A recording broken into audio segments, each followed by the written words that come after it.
Bismillahirrahmanirrahim. Assalamualaikum warahmatullahi wabarakatuh. Waalaikumsalam warahmatullahi wabarakatuh. Selamat malam teman-teman, kembali lagi dan kami di tim Kasih langkah. Baik teman-teman, pada malam hari ini alhamdulillah kita masih bisa menjalankan explore seperti biasa ya. Namun ada yang kurang di malam hari ini karena di sisi lain Mas Ganang tiba-tiba tadi ketika mau kita berangkat explore itu langsung ambruk, badannya panas, sakit, menggigil, akhirnya disuruh untuk istirahat terlebih dahulu dan Mas Ganang memerintahkan kita untuk tetap menyelidiki mengenai permasalahan yang sedang kita hadapi. Betul. Dan mengenai Bang Marcel, dia sedang izin karena ada kepentingan keluarga yang tidak bisa ditinggalkan. Betul. Ya, untuk mengilas permasalahan yang sedang kita hadapi, kemarin kita mendapatkan sebuah informasi bahwasannya gunung bangkai dari kerajaan Banteng Malang itu hidup kembali ya. Jadi hewan-hewan yang diteliti oleh kerajaan Banteng Malang ternyata menjadi sangat buas dan hidup kembali sampai-sampai mengacaukan warga setempat. Ya, tidak cuma warga setempat teman-teman, bahkan Tuan Tabib Onidin yang kala itu memang diperintahkan oleh Mas Ganang untuk memerintahkan meneliti bangkai tersebut, dia tidak luput dari serangan itu teman-teman. Ya, minta doanya dari sedulur semuanya, semoga Tabib Onidin diberi kesehatan, keselamatan, dan kesembuhan. Betul. Ya, alhamdulillah Tabib Onidin sedang dibawa untuk melakukan pengobatan di Afrika. Ya. Ya, untuk sampai detik ini kami belum mendapatkan informasi apa-apa. Ya, semoga saja setelah kepulangannya Tabib Onidin dan Tuan Wakitul ya, Eyang Wakitul itu mendapatkan kabar yang cukup baik. Dan di malam hari ini kami diperintahkan Mas Ganang untuk tetap berangkat, yaitu untuk menyelidiki agar kita bisa mengetahui mengenai hewan-hewan yang bangkit yang setelah diteliti oleh pihaknya Banteng Malang. Siapa namanya? Ventira. Aduh, sebenarnya kita sendiri juga bingung ya arahnya kemana. Yang penting kita semua yang berangkat itu meminimalisir sebuah kebahayaan, kekacauan lah. Intinya kekacauan yang kita hanya datang memantau melihat perkembangannya. Ya, kita kan kemarin sudah memerintahkan Pak Lurah untuk bertanya kepada kerajaan Banteng Malang. Betul. Dan mengajukan keluh kesahnya terhadap raja. Kita kan belum mengetahui hasilnya seperti apa. Ya. Kita bisa mencari tahu melalui itu, dan kondisi di desa setempat bagaimana kita juga harus mengetahuinya ya. Ya.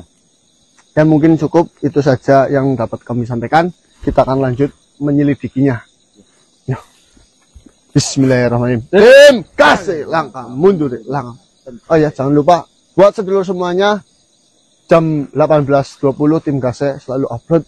Siapkan makanan cemilan, sholat terlebih dahulu, dan jangan lupa jangan skip iklan lu, tolong banget jangan skip iklan. Yuk tolong ya. Tun. Oh, Pak Lurah. Assalamualaikum. Waalaikumsalam warahmatullahi wabarakatuh. Selamat malam manusia. Selamat malam Pak Lurah. Bagaimana Pak Lurah? Apakah kekacauan yang ada di wilayah Banteng Malang ini masih terjadi? Alhamdulillah, berkat saran dan bantuan dari temanmu dan kalian semuanya, permasalahan yang terjadi di wilayah ini sudah bisa dikendalikan dan dalam kondisi yang baik-baik saja. Sudah bisa dikendalikan? Benar sekali, kekacauan itu sudah tidak terjadi lagi. Bahkan hewan-hewan yang begitu buasnya datang menyerang para warga, ya, itu juga sudah tidak melakukan penyerangan itu kembali. Ternyata Tuan Raja Banteng Malang itu sudah menyiapkan rencana, bahkan sudah memiliki cara untuk bisa mengatasi masalah yang terjadi di sini. Ya. Berarti Pak Lurah sudah menemui Tuan Raja Banteng Malang. Benar sekali. Setelah kalian semua memberitahu kami bahwasannya kejadian bangkitnya hewan-hewan yang sudah mati atas penelitian yang dilakukan di Kerajaan Banteng Malang. Saya bergegas datang kepada Tuan Raja dan meminta solusi untuk mengatasi masalah yang sedang terjadi di sini. Lalu Pak Lurah, apa saja yang diadukan oleh Pak Lurah dan kira-kira jawaban apa yang diberikan oleh Tuan Raja Banteng Malang kepada Pak Lurah? Jadi seperti ini, setelah saya membicarakan mengenai permasalahan hewan-hewan yang bangkit dari kematiannya, yang menyerang begitu brutal dan puasnya, di situ Pak Lurah, di situ Tuan Raja sendiri menyampaikan dan bersikap tenang terhadap apa yang sedang terjadi dan kami keluh kesahkan. Tidak ada kekhawatiran sedikit pun. Tidak ada kekhawatiran sedikit pun. Saya awalnya juga merasa bingung kenapa Tuan Raja Banteng Malang begitu tenang dengan keadaan yang sedang terjadi di desa Watu Kumpul ini. Namun setelah saya membicarakan semuanya, Tuan Raja mengatakan bahwasanya semua permasalahan yang ada di desa Watu Kumpul ini ataupun di sekeliling Kerajaan Banteng Malang itu bisa diselesaikan oleh kami semuanya. Setelah mendengar ucapan dari Tuan Raja, saya sendiri merasa tenang dan merasa lega. Dan saya menanyakan, lalu bagaimana cara untuk mengatasi permasalahan yang terjadi ini? Tuan Raja menjawab, hewan-hewan itu memang dia begitu brutal, begitu buasnya karena mereka baru saja melakukan kebangkitannya. Namun aslinya, kenyataannya, hewan-hewan itu adalah salah satu senjata ataupun pasukan yang sudah dirancang oleh kami semua di seluruh Kerajaan Banteng Malang untuk mendirikan sebuah pertahanan yang begitu kokohnya. Saya tidak tahu apa yang dilakukan oleh Tuan Raja dan para jajaran-jajarannya. Hewan yang begitu buasnya dan brutalnya, sekarang hewan itu benar-benar bisa dikendalikan ataupun menjadi hewan yang jinak, namun memiliki kekuatan luar biasa di tangan sang raja. Berarti hewan yang waktu kemarin itu benar-benar mengamuk dan menyerang para warga, sekarang benar-benar sudah bisa dikendalikan oleh Tuan Raja. Ya, benar sekali. Dengan adanya hewan-hewan yang begitu buasnya, bisa dikendalikan oleh Tuan Raja sendiri. Bahkan Tuan Raja mengatakan, hewan-hewan ini adalah senjata yang sangat bagus. Senjata yang sangat kuat, yang bisa digunakan untuk menghadapi peperangan yang akan sebentar lagi terjadi nantinya. Hewan-hewan tersebut juga bisa digunakan untuk melindungi para warga desa Watu Kumpul ini untuk kemakmuran di tempat ini. Saya sebenarnya agak sedikit curiga Pak Lurah kepada jawaban yang diutarakan oleh Tuan Raja. Tapi iyalah, lalu bagaimana pertanggungjawaban dari Tuan Raja kepada masyarakat yang sudah terlanjur dia meninggal dunia karena serangan itu? Saya juga mengeluh kesahkan mengenai apa yang terjadi untuk korban-korban yang berjatuhan dari amukan hewan buas yang dilakukan penelitian oleh Kerajaan Banteng Malang. Ya. Saya mengucapkan itu kepada Tuan Raja dan Tuan Raja pun meminta maaf kepada kami semua para warga yang sudah menjadi korban atas apa yang dilakukan oleh Kerajaan Banteng Malang. Bahkan Tuan Raja sendiri sudah mempersiapkan dan menyisihkan sedikit hartanya untuk memberikan bantuan kepada mereka yang menjadi korban ataupun tempat wilayahnya yang terjadi kerusakan yang dikarenakan oleh hewan-hewan tersebut. Dengan apa yang diucapkan oleh Tuan Raja Banteng Malang, saya sendiri sebagai pemimpin di desa ataupun yang dituakan di desa Watu Kumpul ini, saya merasa tenang dan saya merasa lega. Bahkan saya bisa menyaksikan dengan sendirinya bahwasanya hewan-hewan itu benar-benar bisa dikendalikan oleh Tuan Raja, bahkan oleh jajaran dari Kerajaan Banteng Malang. Sekarang hewan-hewan itu sudah dibawa masuk semuanya ke dalam kerajaan yang nantinya akan dipersiapkan untuk menjadi benteng yang kokoh bagi Kerajaan Banteng Malang. Sebenarnya saya mendengar jawaban dari Tuan Raja sedikit aneh, Pak Lurah. Namun mendengar Tuan Raja mau bertanggung jawab atas kerusakan yang terjadi di wilayahnya, saya cukup lega. Hanya saja memang ada sedikit hal yang mengganjal di hati saya dengan jawaban dari Tuan Raja. Keanehan seperti apa yang mengganggu pikiran dirimu? Seperti ini, Pak Lurah tadi mengatakan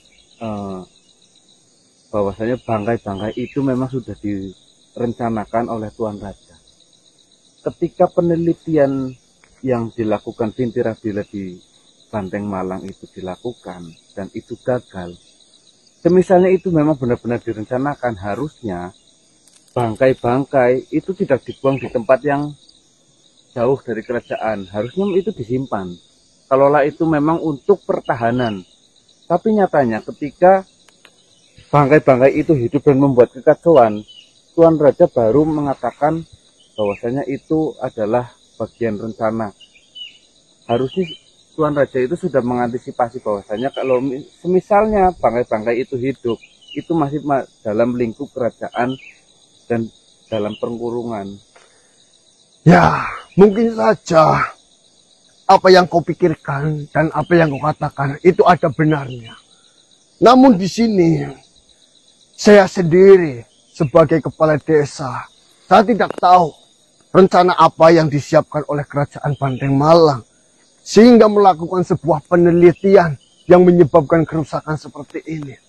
Namun di sisi lain, kami juga berpikir mungkin saja awalnya Tuan Raja ataupun Kerajaan Banteng Malang mengira penelitiannya itu gagal.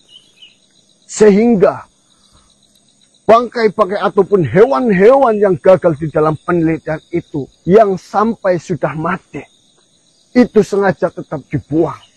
Namun kenyataannya setelah beberapa tahun kemudian bangkai-bangkai itu ternyata hidup kembali dan ternyata kembali. Dan ternyata di situ hewan-hewan itu begitu kuat, begitu bingas, bahkan pengendalian dari hewan-hewan itu masih terjaga dan terkendali juga.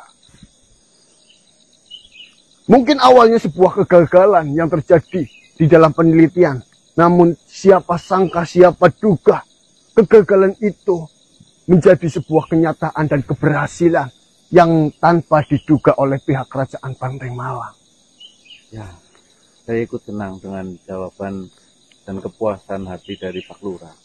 Semoga saja jawaban itu benar-benar tulus dan benar-benar yang akan terjadi untuk menjaga masyarakat di Banteng Malang. Ya, itu adalah harapan kami semuanya. Kami selaku warga kecil yang ada di desa Watu Kumpul ini, jika tidak berharap kepada Kerajaan Banteng Malang, kami berharap kepada siapa lagi?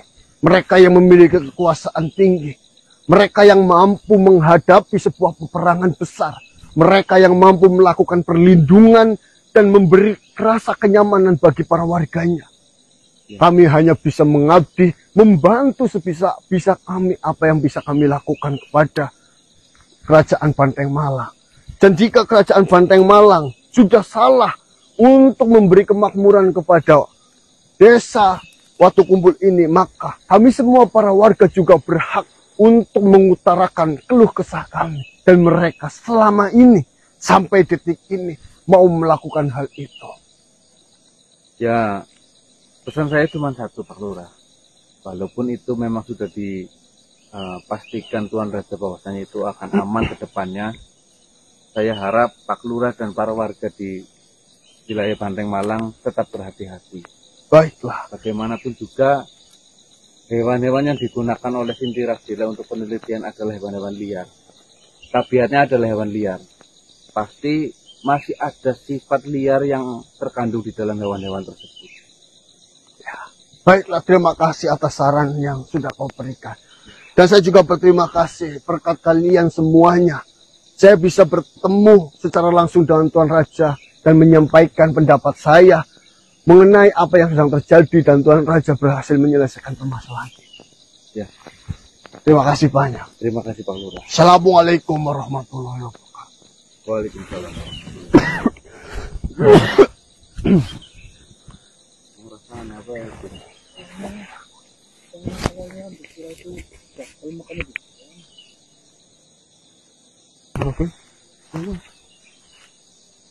Oke, Dik, itu jawaban Pak Lurah.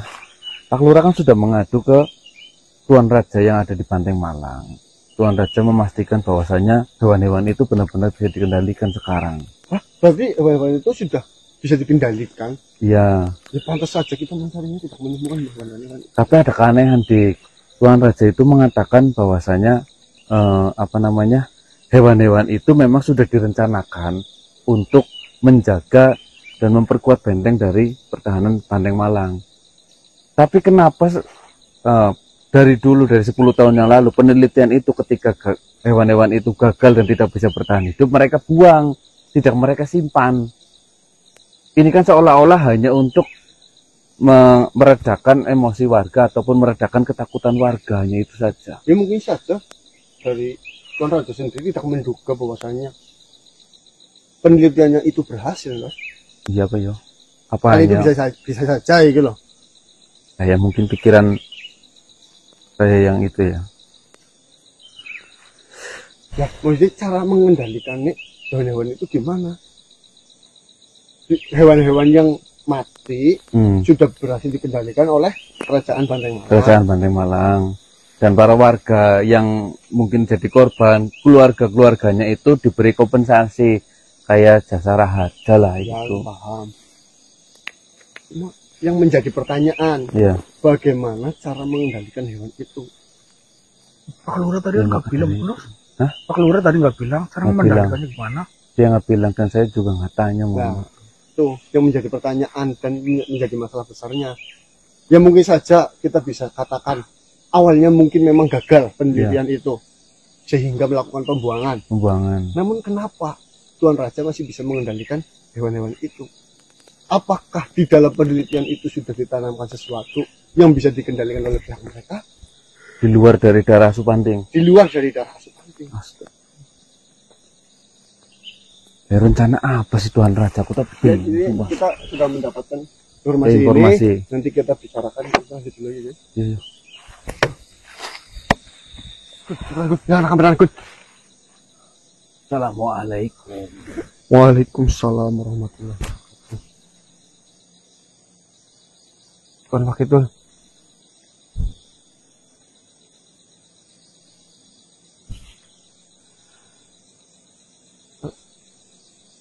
Mohon maaf Tuan Wakil. Kenapa kelihatan begitu murung? Apakah ada sesuatu hal yang begitu menyedihkan atau mengkhawatirkan? Lalu bagaimana keadaan dari Taipunidin? Saya bingung manusia. Apa yang sebenarnya terjadi Tuan Wakil? Kita sudah mengeluarkan biaya yang sangat besar untuk membeli obat yang akan diberikan Tapiponidin. Tapi hasilnya hanya seperti itu. Maksud dari Tuan Wakil sendiri, pengobatan yang dilakukan di Afrika tidak bisa berjalan. Tidak sepenuhnya seperti itu manusia. Obat yang diberikan kepada Tapiponidin yang berasal dari Afrika itu memang bekerja. Tapiponidin cepat sadar. Dia berhasil melewati masa kritisnya. Tetapi itu hanya berlangsung sebentar saja.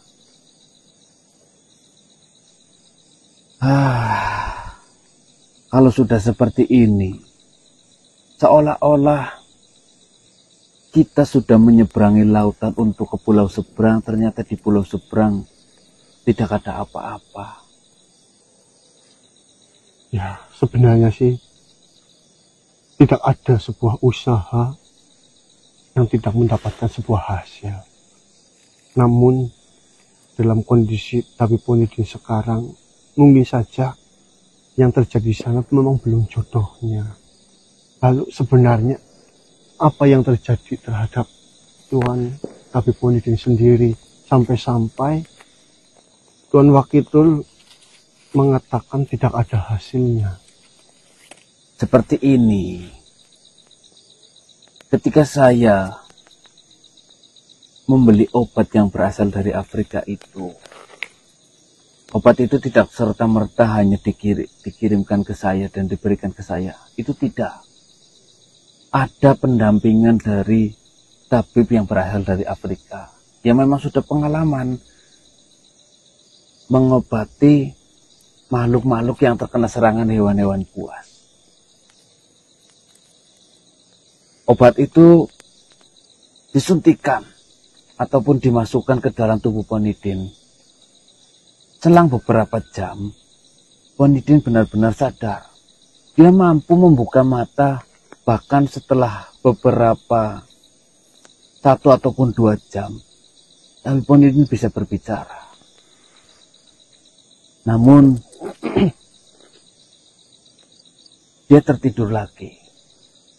Bukan tertidur, lebih tepatnya mengalami kritis kembali. Sampai-sampai tabib yang berasal dari Afrika itu dan juga saya kebingungan akan hal itu. Tidak pernah sekalipun obat yang sama itu ketika diberikan kepada makhluk yang terkena serangan hewan, itu pasti akan sadar seutuhnya. Namun berbeda dengan Tabib Onidin, dia kembali kritis. Saya dan juga tabib yang dari Afrika itu mencoba memeriksa apa sebenarnya yang terjadi kepada Tabib Onidin. Saya menceritakan sebelumnya kepada tabib yang dari Afrika itu dengan gamblang, sesuai apa yang kalian informasikan kepada saya.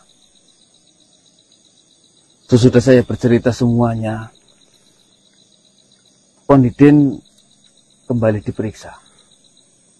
Saya dan tabib dari Afrika itu meneliti benar-benar sampai ke dalam, bahkan ke sumsum dari tulang Onidin kami periksa. Dari pemeriksaan itu manusia, kami berdua itu menemukan satu hal.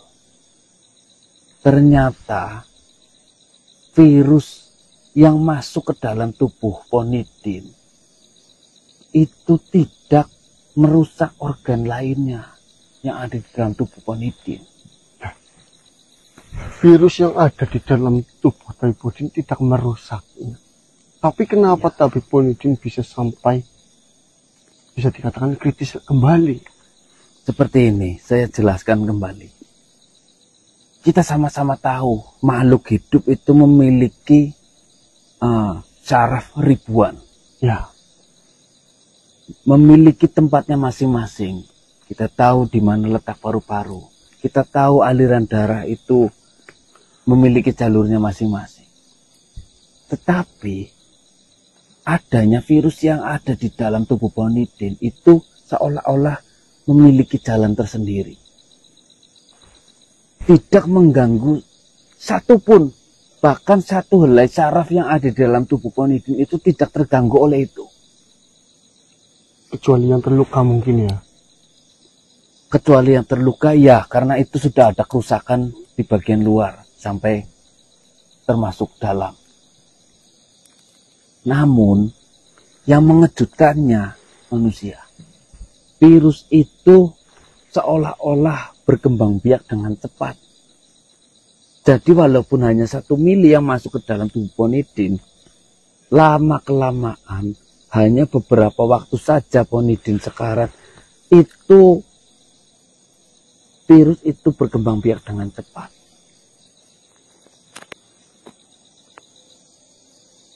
Kita simpulkan, ketika benar-benar virus itu memenuhi tubuh dari Ponidin, kemungkinannya itu hanya 2.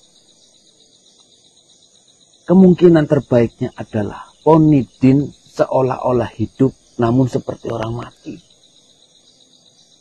Dia bisa membuka mata, namun tidak bisa menggerakkan tubuhnya selayaknya makhluk yang hidup.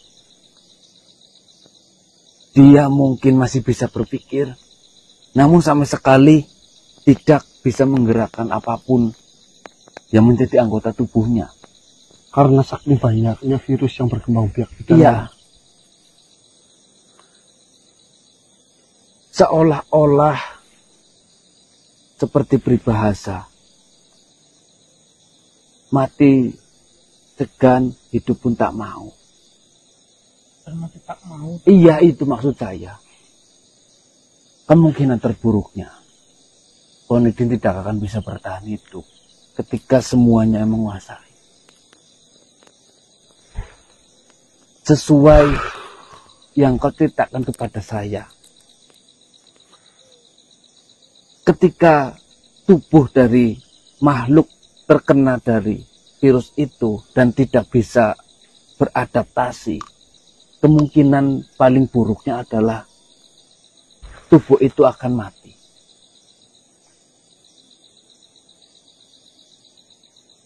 Saya bingung harus bagaimana lagi kepada Ponidin. Dengan biaya yang sebesar itu saja, Ponidin hanya sadar beberapa saat saja.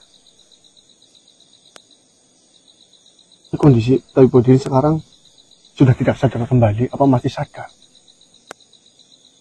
Dia terkadang sadar, lalu hanya sebentar dia kritis kembali. Benar-benar kritis. Bahkan pemeriksaan dari tabib Afrika itu mengatakan demikian. Namun ada yang dikatakan Ponidin ketika sadar dengan nada yang lirih.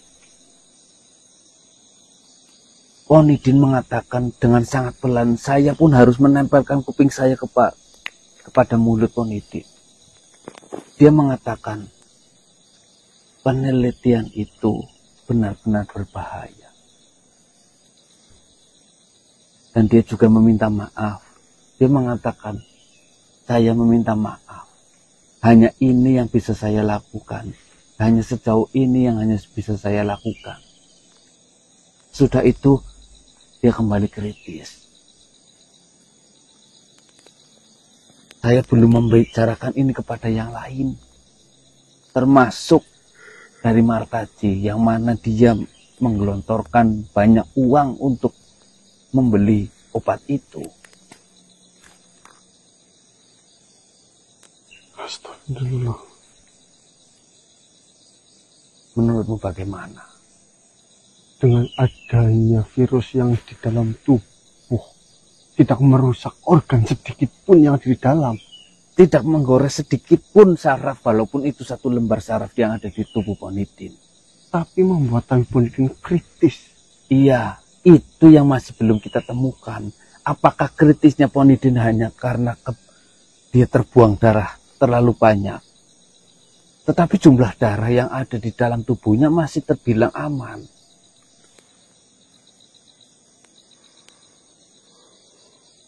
Apakah kemungkinan virus-virus itu memakan energi tabib Ponidin sehingga menyebabkan tabib Ponidin mungkin tidak bisa melakukan apa-apa? Walau alam, untuk masalah energi itu tidak bisa kita deteksi. Iya sih. Apa yang dimakan di dalam tubuh terus otomatis dengan berkembang biak, kan dia memakan sesuatu. Virus itu berjalan mengelilingi tubuh atau virus itu hanya stuck di wilayah-wilayah tertentu? Tidak. Dia berperilaku layaknya memang bagian dari tubuh Ponidin mengalir seperti darah berarti. ya ke seluruh bagian tubuh, namun tidak merusak apapun. Otot, saraf, bahkan sampai hal yang terkecil yang ada di dalam tubuh Ponidin yang memang itu sudah semestinya itu tidak dirusak oleh racun tersebut ataupun virus tersebut. Ini sungguh membingungkan, bahkan tabib yang berasal dari luar negeri yang mana dia sudah sangat berpengalaman akan kejadian semacam itu dibuat kebingungan dengan perilaku virus tersebut.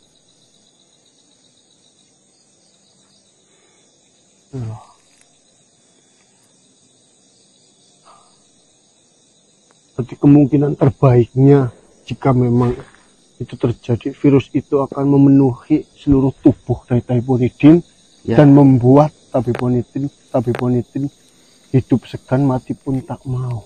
Iya.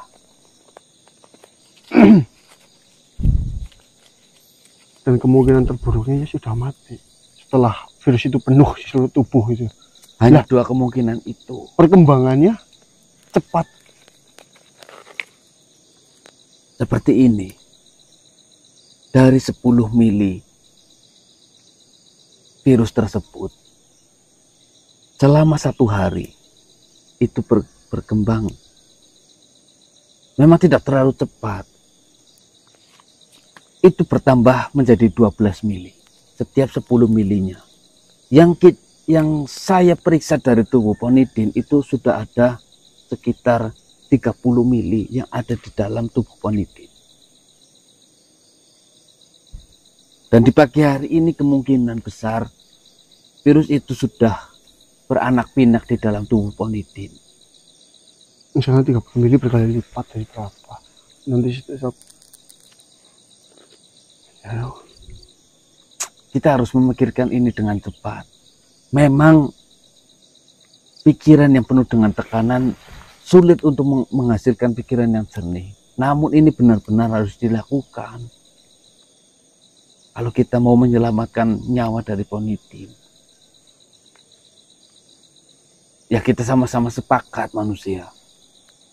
Bahwasanya hidup dan matinya seseorang ataupun makhluk itu sudah ditentukan. Benar. Namun kan ada sebab akibat yang menyertai itu. Ada sebuah usaha yang harus kita lakukan. Iya. Baiklah, terima kasih banyak atas informasi yang didapat. Semoga saja kita semua bisa menemukan jalan yang terbaik untuk menyembuhkan Ponidin. Ya. Dan untuk semoga saja. Yang Wakitul jangan bosan-bosan ataupun jangan lelah-lelah untuk melakukan penelitian terhadap tubuh Ponidin sehingga bisa menemukan cara ataupun bisa mendapatkan obat untuk menyembuhkannya. Selagi Ponidin belum benar-benar sembuh, saya dan semua tabib yang saya kenal, bahkan yang mengenal Ponidin, akan melakukan yang terbaik untuk kesembuhan Ponidin. Nah, biasanya kan bagi para ahli medis dengan adanya kejadian yang baru diketahui itu memancing banyaknya para ahli untuk menelitinya. Benar. Berita ini sudah disebarluaskan kepada tabib-tabib yang lain. Mengingat Ponidin adalah ketua tabib dunia. Itu akan menjadi sorotan khusus kepada mereka-mereka yang satu pekerjaan dengan kami. Ya, tidak ada salahnya jika Eyang Tombro berbicara terhadap Eyang Mataji karena kita menggunakan harta dari Eyang Mataji untuk membeli obatnya. Agar Eyang Mataji tidak berpikiran yang tidak-tidak gitu loh. Saya bukan Tombro. Ya Wakitul, astagfirullah. Lupa, Kau juga mencari tahu sebenarnya apa yang terjadi. Ya, siapa tahu dari informasi yang kalian dapatkan itu bisa menyelamatkan Ponidin. Ya. Assalamualaikum. Waalaikumsalam warahmatullahi. Astagfirullahaladzim.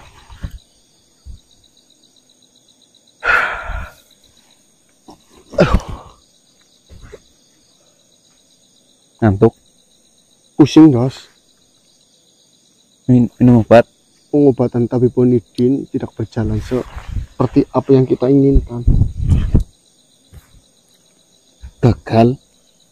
Dibilang gagal, ya tidak sepenuhnya gagal. Dibilang berhasil, tapi belum berhasil. Ini bingung. Ya, Ini kurang lebihnya seperti itu. Obat yang diberikan, yang didatangkan dari Afrika, dan tabib yang ditunjuk untuk memeriksa tabiponidin, itu juga kewalahan dan kebingungan dengan apa yang terjadi di tubuh tabiponidin. Obat itu hanya bekerja untuk menyadarkan tabiponidin dalam sekedap saja. Nah, katanya sih obat itu ataupun tabib yang dari Afrika itu memang sudah biasa menangani serangan-serangan hewan. Ya memang mungkin dia ahli di bidang itu. Cuma yang terjadi di dalam tubuh tabiponidin itu virusnya berbeda. Aduh. Ya intinya belum jodoh gitu aja lah. Belum apa itu antar kondisi berbeda. Intinya penelitian ini sangat berbahaya. Yang dimaksud tabiponidin mungkin ya, karena tabiponidin penelitian ini sangat berbahaya. Maafkan, saya hanya bisa membantu sampai sini. Penelitian ponidin berarti. Ya, berarti kan yang dimaksud ponidin mungkin hewan yang ditelitinya. Berarti kan memiliki tingkat bahaya yang luar biasa. Sampai-sampai tabiponidin berbicara seperti itu. Mungkin saja tabiponidin menemukan sesuatu yang baru diketahuinya. Tiba-tiba hewan itu bangkit dan menyerangnya. Sehingga belum memberitahu kepada kita ataupun yang lainnya. Itu waktu itu yang ngomong. Ya. Karena semenjak tabiponidin sadar, dia mengucapkan sepatah kata namun pelan. Ya Allah, wis nyili utang maring martaji. Ya kalau itu tak jangan dipikirkan loh. Ya orang maksudnya yang paling penting kan bagaimana cara menemukan dan menyembuhkan tabiponidin itu loh. Kira-kira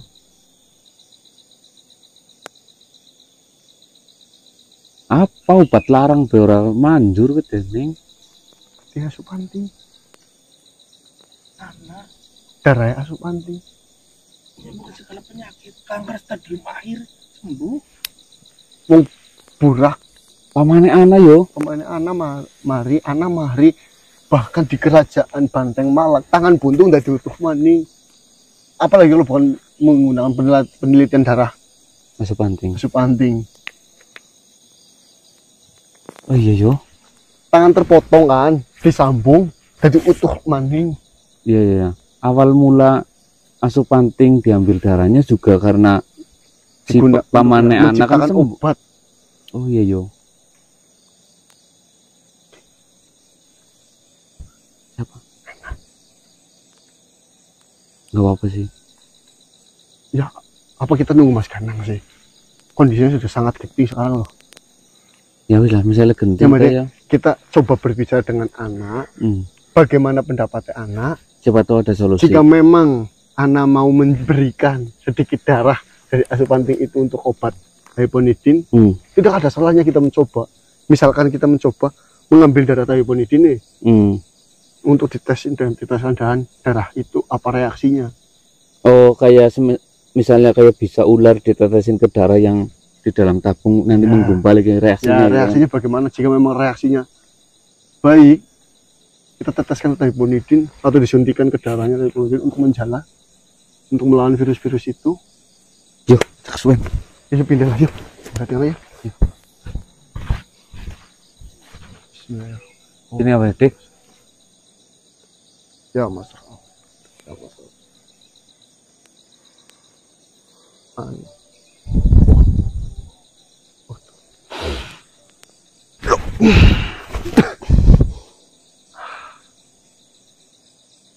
Assalamualaikum.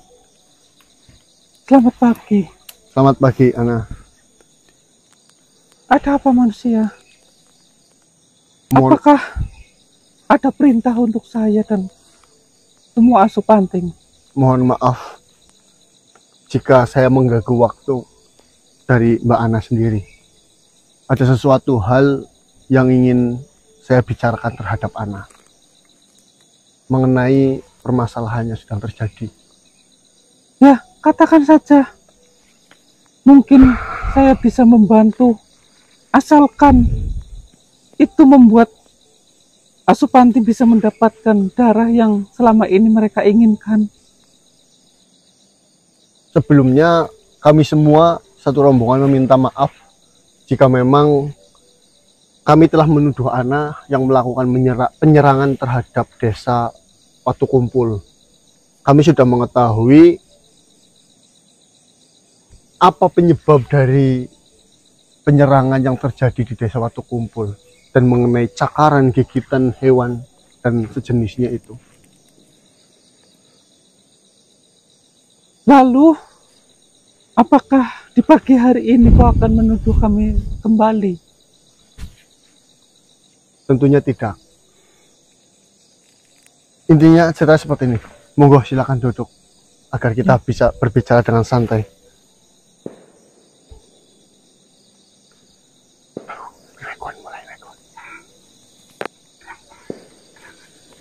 Aduh. Jadi seperti ini, Ana. Dari apa yang terjadi kekacauan di Watu Kumpul, itu disebabkan oleh hewan-hewan yang sudah mati karena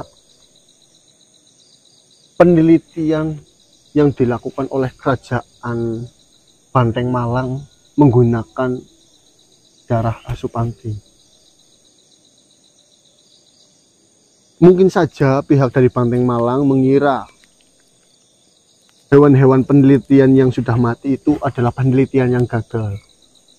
Namun setelah waktu berlalu, ternyata hewan-hewan itu bangkit dari kematiannya dan menyerang hingga menyerbu para warga di sekitarnya. Itu manusia.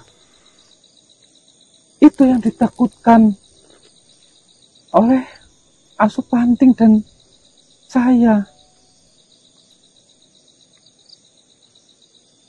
Darah yang ada di dalam tubuh Asupanting adalah satu garis keturunan dari Banuljan yang sudah pernah saya katakan. Sejarah mereka benar-benar kelam. Banuljan memiliki sifat merusak di muka bumi ini dulu, sampai-sampai Sang Maha Penguasa membinasakan mereka. Hewan-hewan itu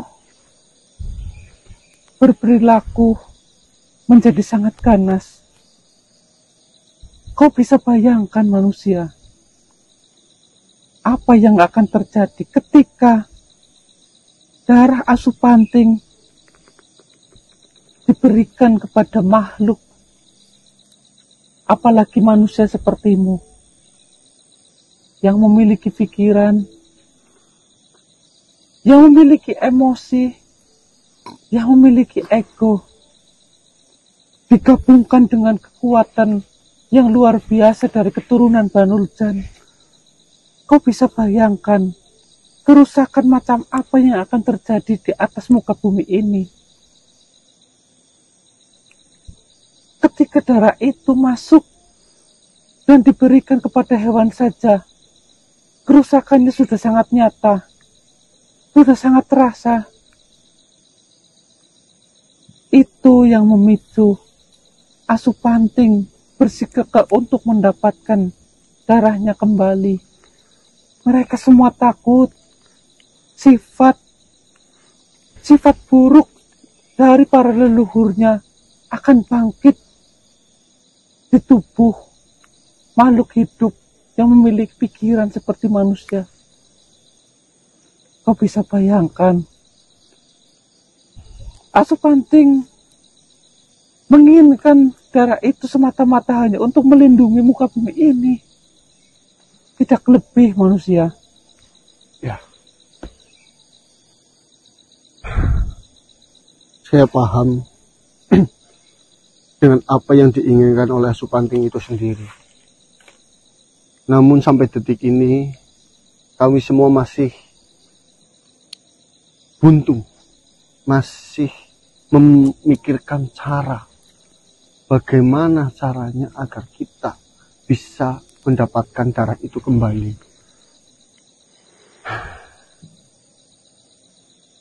Namun bukankah kita sudah mengetahui siapa yang memegang darah dari kawan saya Supanting? Kalian mengatakan kerajaan Banteng Malang lah yang sekarang menyimpan darah itu. ya, benar sekali. Bukankah kita hanya memberi perlawanan terhadap mereka lalu kita merebut kembali? Mungkin itu bisa dilakukan. Namun itu sama saja kita melakukan sesuatu hal yang ditakutkan oleh Supanting itu sendiri, yaitu melakukan sebuah kerusakan dengan cara melakukan perlawanan itu.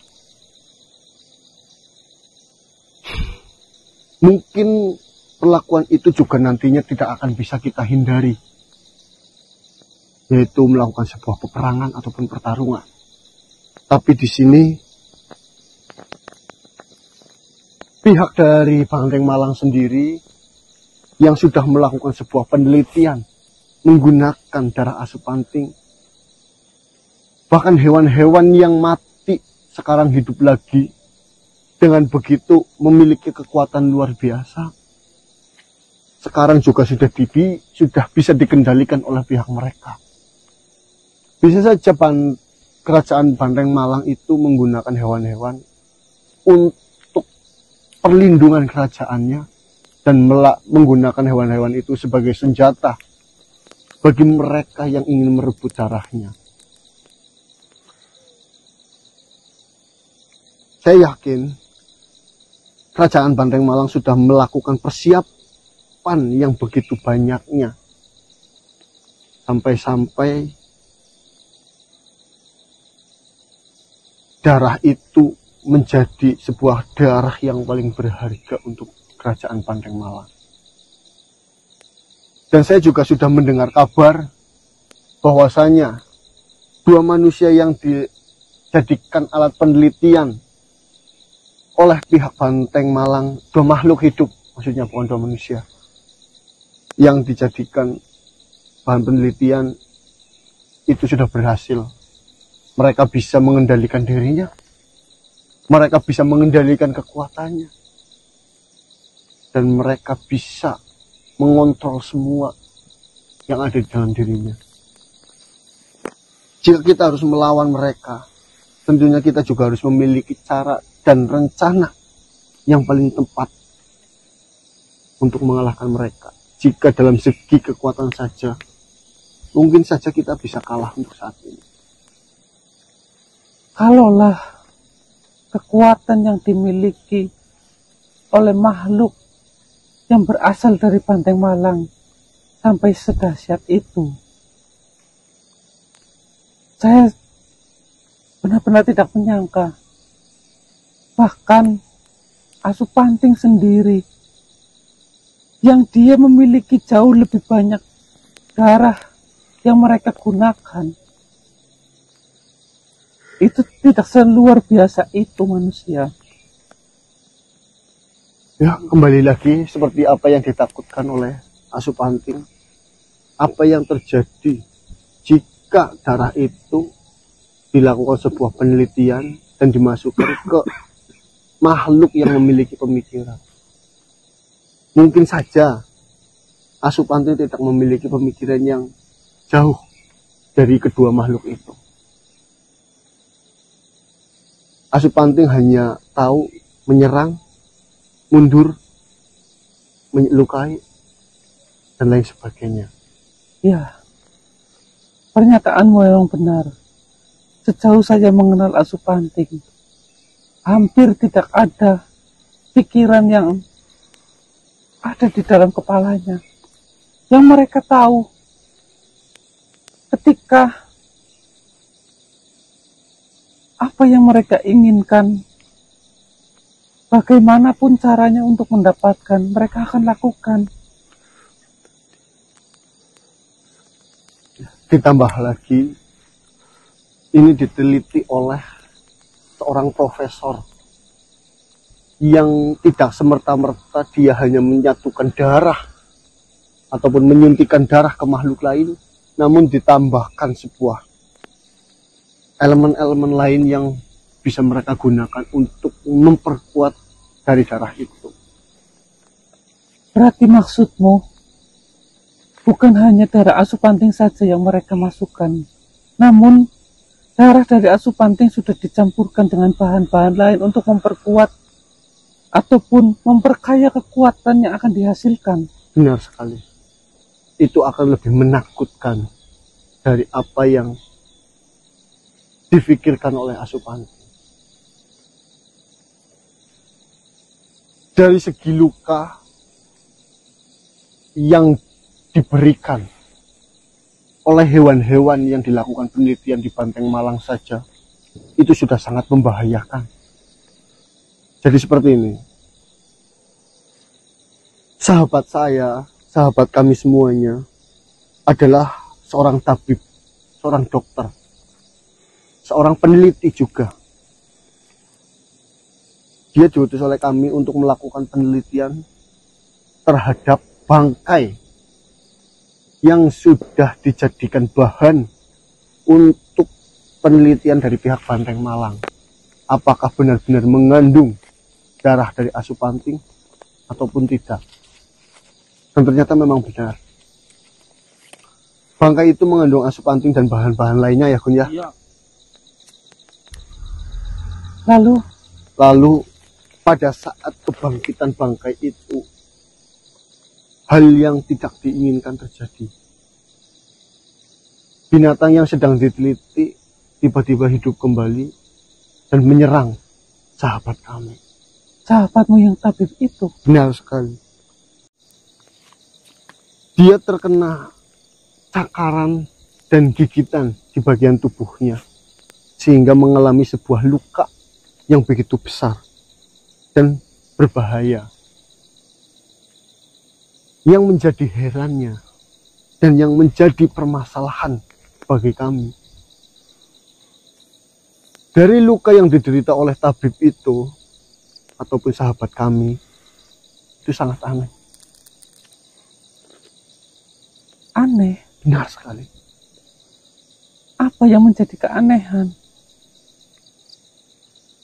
Dari apa yang dikatakan tabib yang sedang merawatnya, ada sebuah virus yang menjalar di seluruh tubuhnya, yang dimana virus itu jika diteliti tidak merusak bagian organ, tidak merusak bagian tubuh, namun membuat makhluk yang ada virus itu seolah-olah mati segan, hidup pun tak mau. Tapi berperilaku seperti hewan yang kau ceritakan itu. Tidak. Dia hanya tergeletak, terbaring tak berdaya. Namun dia masih hidup. Ya, Dan virus-virus yang ada di dalam tubuhnya itu berkembang biak, menggandakan dirinya. di dalam tubuh sahabatmu. Benar sekali. Dan dari analisa yang dialami oleh mereka para dokter atau para tabib, jika virus itu semakin lama berkembang di dalam tubuh, itu tentunya virus itu akan semakin banyak, bahkan mungkin bisa menggantikan darah, bisa menggantikan saraf yang ada di dalam tubuh teman saya, dan memiliki kemungkinan kematian. Karena virus itu bertambah terus-menerus. Lalu, apa maksud yang kau ceritakan ini. Ya, intinya sebenarnya seperti ini. Dengan apa yang terjadi terhadap teman saya, dengan luka yang disebabkan oleh hewan yang diteliti menggunakan darah asupanting, dan ada informasi yang kami ketahui bahwasannya darah asupanting itu bisa menyembuhkan segala penyakit, bermacam penyakit. Apakah boleh kami meminta setetes ataupun 2 tetes darah asupanting untuk mengobati sahabat kami?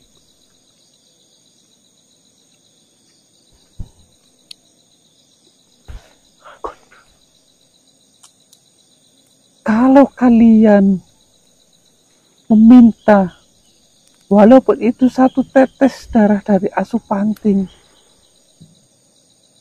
lalu apa bedanya kalian dengan kerajaan Banteng Malang?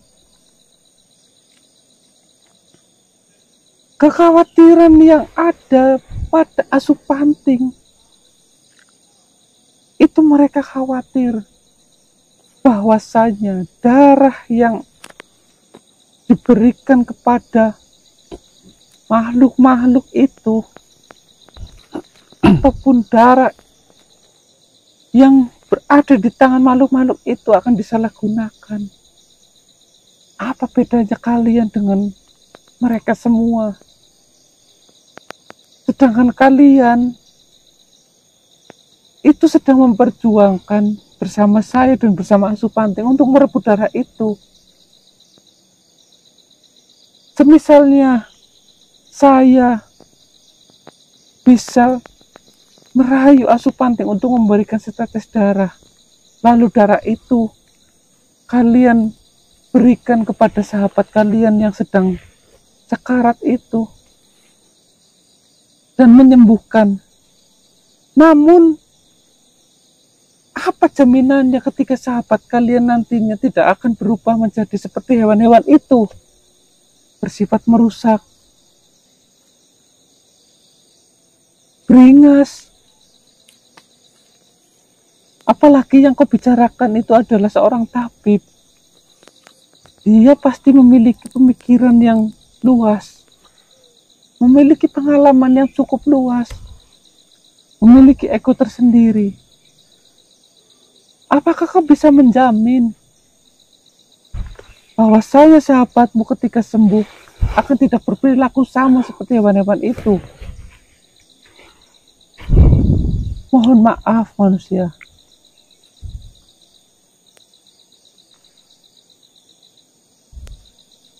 Saya mungkin tidak akan memberikan darah dari Asupanting. Andai kata saya mau membantu kalian untuk memberikan darah itu, dan saya merayu Asupanting untuk memberikan darah itu, mungkin Asupanting tidak akan mendengarkan rayuanku. Masalah utama Asupanting bisa membabi buta itu karena darah, dan kalian mengatakan ingin meminta darah walaupun itu setetes. Saya rasa Asupanting tidak akan memberikannya. Ya, baiklah. Saya juga memahami apa yang kalian inginkan. Saya hanya ingin mengutarakan apa yang ingin saya sampaikan. Jika memang itu tidak diperbolehkan dan itu benar-benar membahayakan, saya tidak ingin memaksa untuk tetap memintanya. Cuma ada sedikit hal yang saya pikirkan mengenai Asupanting. Apakah berkemungkinan luka cakaran ataupun gigitan Asupanting itu bisa sama terjadi seperti apa yang diderita oleh teman kami ataupun sahabat kami? Jika memang memiliki kesamaan, apakah dari pihak Asupanting itu sendiri memiliki sebuah obat ataupun ramuan untuk menangkal cakaran ataupun gigitan dari asupanting. Misalkan seperti ini. Biasanya di dalam sebuah rombongan itu pasti akan pernah ada sedikit kesalahpahaman dengan satu sama lainnya. Mungkin mereka bertengkar ataupun bertarung, asupanting satu dan asupanting yang lainnya. Mereka saling gigit, saling cakar. Tentunya mereka memiliki bekas luka ataupun yang lainnya. Dan jika Mbak Ana memiliki solusi untuk obat ataupun ramuan yang bisa digunakan untuk menyembuhkan luka dan virus yang ada di dalam tubuhnya, mohon beritahu kepada kami. Atau jika nanti ada sewaktu-waktu kami ingin melakukan sebuah penelitian, mungkin kita bisa gigitkan asupanting kepada siapa dan lihat apa yang terjadi. Apakah virus itu sama mengalir di dalam darah yang tergigit ataupun tidak. Seperti ini, sepanjang yang saya ketahui manusia, ketika satu asupanting dengan asupanting yang lain terjadi pertengkaran dan terjadi serang menyerang satu sama lain, itu tidak berimbas apapun terhadap mereka, karena di masing-masing tubuh mereka mengalir darah yang sama dari keturunan yang sama. Namun ketika gigitan dari asupanting menyerang makhluk lain, yang terjadi hanyalah tubuh mereka, salah satu anggota tubuhnya akan membengkak. Kematian mungkin ya, paling buruknya. Ya, mungkin jika itu terjadi terlalu parah, mungkin kematian. Seperti ini saja. Saya akan pikirkan itu kembali. Saya coba merundingkan ini dengan asupanting. Tapi saya rasa jawaban asupanting sama dengan jawaban yang saya berikan terhadapmu. Ya, kami tidak memaksa untuk meminta darahnya. Kami hanya menginginkan siapa tahu pihak dari asupanting memiliki sebuah ramuan ataupun obat yang bisa digunakan oleh kami untuk menyembuhkan saudara kami. Itu saja. Saya akan tanyakan. Ya, terima kasih banyak, Ang.